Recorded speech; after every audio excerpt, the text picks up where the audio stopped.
Voilà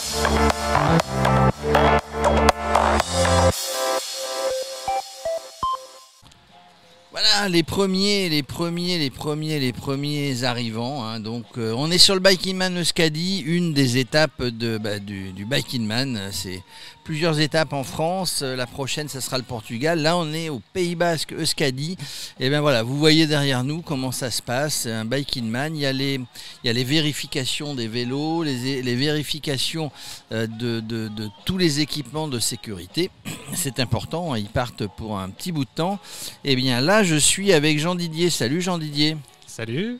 Alors Jean Didier, dis-moi, c'est ton premier Bike in Man, tu es originaire de Bordeaux, tu habites dans le Nord, et là tu te lances sur un premier Bike in Man.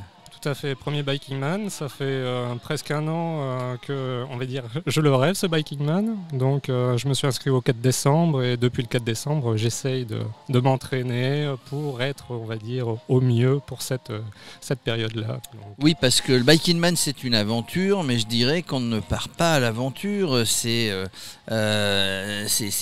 pas simple, hein. Il faut le prendre au sérieux, il faut une préparation. Alors tu me disais que tu avais regardé des vidéos de Radio Cyclo, des vidéos d'Axel Carion, pour te mettre dans l'ambiance. Tout à fait, donc à la fois les vidéos d'Axel Carion, des vidéos donc des participants pour regarder un peu le matériel qu'ils utilisaient, la façon de s'entraîner, la façon on va dire de se ravitailler, un petit peu tout vraiment parce qu'il y a beaucoup de domaines on va dire à parcourir et à savoir avant de se lancer dans un Bike in Man. Donc, alors oui, alors il faut se préparer aussi mentalement, il faut se préparer physiquement, il faut préparer la machine. Il y a des tas de choses et il y a un partage d'expérience, on s'appuie un petit peu sur l'expérience des uns et des autres. Tu as regardé les vidéos de Bérangère qui a fait le Bike in Man, c'était lequel? C'était le Ora avec son vélo Chang made in arrivé d'un grand site, je crois que c'est Alibaba ou je sais plus quoi. Voilà, donc tout ça, ça nous sert, hein. Oui, ça m'a beaucoup aidé. J'ai rencontré son compagnon juste à l'instant, donc on a partagé énormément. Il a aussi checké mon vélo et on a discuté. Et c'est vrai que c'est très très intéressant d'échanger avec d'autres participants et d'autres qui l'ont déjà fait. Alors on va dire que tu es prêt. Qu'est-ce que tu redoutes le plus? Qu'est-ce qui te fait le plus cogiter? Maintenant, une fois arrivé, j'avais peur de la pluie, mais là maintenant c'est la peur de la chaleur, parce que là il fait une bonne température, donc ils annoncent pour lundi des bonnes températures assez chaudes. On verra, hein. Entre pluie et chaleur finalement on ne sait pas quoi choisir. Mais je te rassure, c'est pas toi qui vas choisir. Donc à un moment donné, il faut partir. 23 000 de D+, aux alentours de 1000 km. Ton objectif c'est quoi? C'est terminé? Au moins partir, parce que il y en a un de Giorgio, il est là, il est derrière nous. L'autre jour à Cannes, au Canet, Bike in Man France, il rêvait de finir. Mais il n'est pas parti parce qu'il a glissé. Alors on en rigole, hein, mais c'est pas rigolo. Il a glissé sur une plaque dans Cannes et puis il s'est fracturé le coude. Il n'a pas pu le faire. Donc voilà, objectif c'est de partir, ça c'est sûr, mais aussi de terminer sans se mettre dans le rouge en y allant gentiment. Tout à fait. Alors, pédale douce complètement. Première journée, essayer de faire la distance la plus longue pour, on va dire, mieux être disponible tranquillement pour faire une distance plus courte le deuxième jour. Dans les montagnes où là il va y avoir du dénivelé assez radical. Donc, il semblerait 23 ou 26 cols, des cols mythiques des Pyrénées où les coureurs du Tour de France passent. C'est la première fois que tu viens faire du vélo par ici ?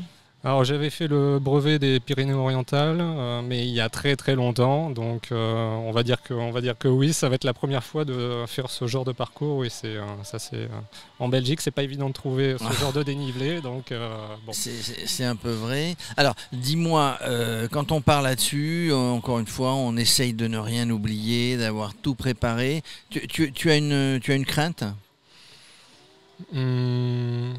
L'alimentation, peut-être. L'alimentation, savoir comment je vais gérer mon alimentation et après l'effort physique, hein, bien sûr. Le sommeil, la récupération, comment tu envisages? Il y a des gens qui dorment peu, il y a des gens qui dorment beaucoup. Tout à l'heure, j'en ai vu qui m'ont dit moi je ne dormirai quasiment pas sur 2 jours et demi. Un optimiste. D'autres qui disent nous on a choisi d'y aller mollo, on va s'arrêter dans des hôtels tranquillement, on va pas se prendre la tête. Le but c'est d'arriver à vendredi, mais on va le faire gentiment. En fait, au niveau, à ce niveau-là, je dors. J'ai pas besoin de beaucoup d'heures de sommeil pour récupérer, donc j'ai pas réservé quelque chose. A priori, je vais dormir, on va dire, dans la nature, et je vais dormir 3-4 heures si besoin, et enchaîner, on va dire, les kilomètres comme ils viennent, et tranquillement, pédale douce aussi, toujours. Tu as déjà roulé la nuit comme ça? Oui. Il paraît que c'est assez sympa, raconte-nous. Alors, en fait, moi, je me suis entraîné grâce à mon vélo taf, et mon vélo taf 47 allées, 47 retours, ça me faisait partir la nuit de tout temps, donc alors sans le dénivelé malgré tout, mais on va dire rouler de nuit ou rouler sous la pluie, pour l'instant ça me gêne pas. Après sous un orage c'est autre chose. Mais... C'est autre chose effectivement. Est-ce que les supporters sont là? Est-ce qu'ils vont te suivre? Parce que le Bike in Man c'est aussi sur les réseaux sociaux. Oui, alors oui. On est en sécurité, hein, il y a les trackers, on sait exactement l'organisation à des voitures, des motos pour vous surveiller entre guillemets au cas où il se passerait quelque chose.